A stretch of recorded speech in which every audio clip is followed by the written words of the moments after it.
Okay, let's get into this week's audience questions. Now, the first question, I'll tell you what the question is, and then I'm going to sort of give a caveat before I answer it. The question is, hey, David, do you think it makes sense to raise kids gender and sex orientation neutral so that they aren't influenced in any way as to what they want to be or who they want to be?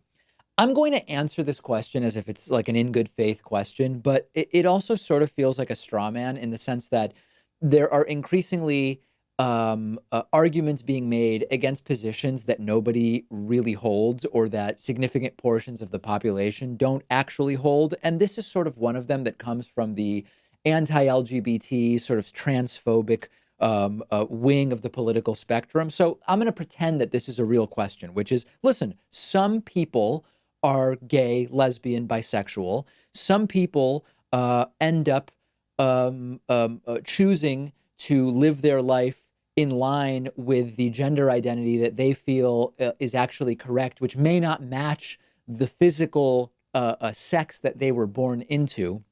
And since that applies to some portion of the population, should parents raise children in a completely gender neutral and sexual orientation neutral way? The answer is no. Okay. I mean, listen. Let's sort of just look at it empirically. Most people are heterosexual, and most people end up feeling as though they were born into a body that has the right genitalia, that is the right sex and gender, that is a match, that their identity is a match with the body into which they were born.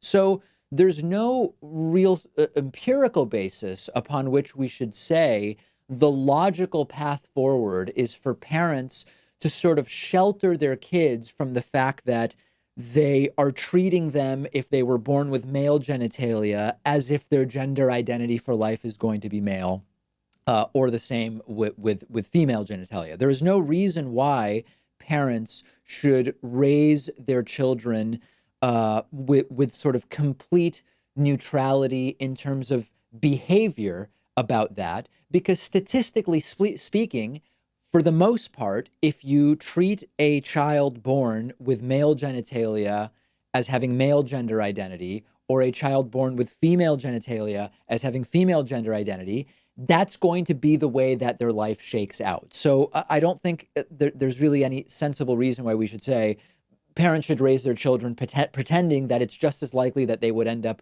if they were born with male sex organs, wanting to live as a female rather than male, because the statistics simply don't bear it out, not even close.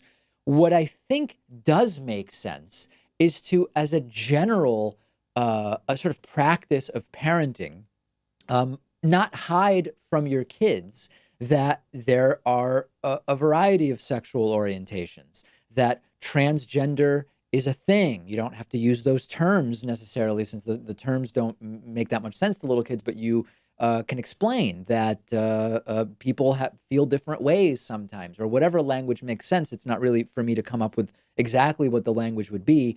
But the point is, you want to foster an environment where your kids are going to, number one, be respectful and treat other people who are members of the LGBTQ community with respect and with decency in the way everybody sort of deserves and to be treated and should be treated.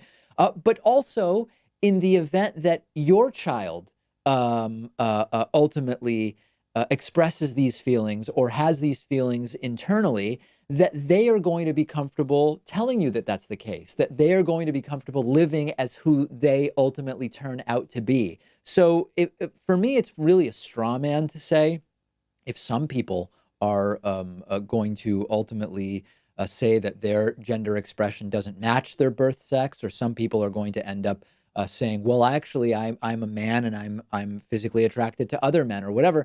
That every parent now needs to sort of raise their children insulated from sort of interacting with them as if we are placing on them what the most likely sexual orientation or gender is.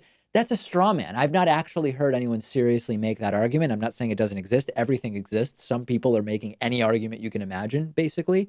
But let's just be parents who are raising children that are going to, number one, exist in the world treating everybody with respect and kindness, and number two, not feeling as though they are unable to or scared of or unwilling to tell their parents what it is that's going on with them. So if you're asking the question honestly, then that's my answer. If you're asking the question in bad faith, then I probably shouldn't have taken five minutes to answer it. But I'm going to assume that the question was being asked in good faith.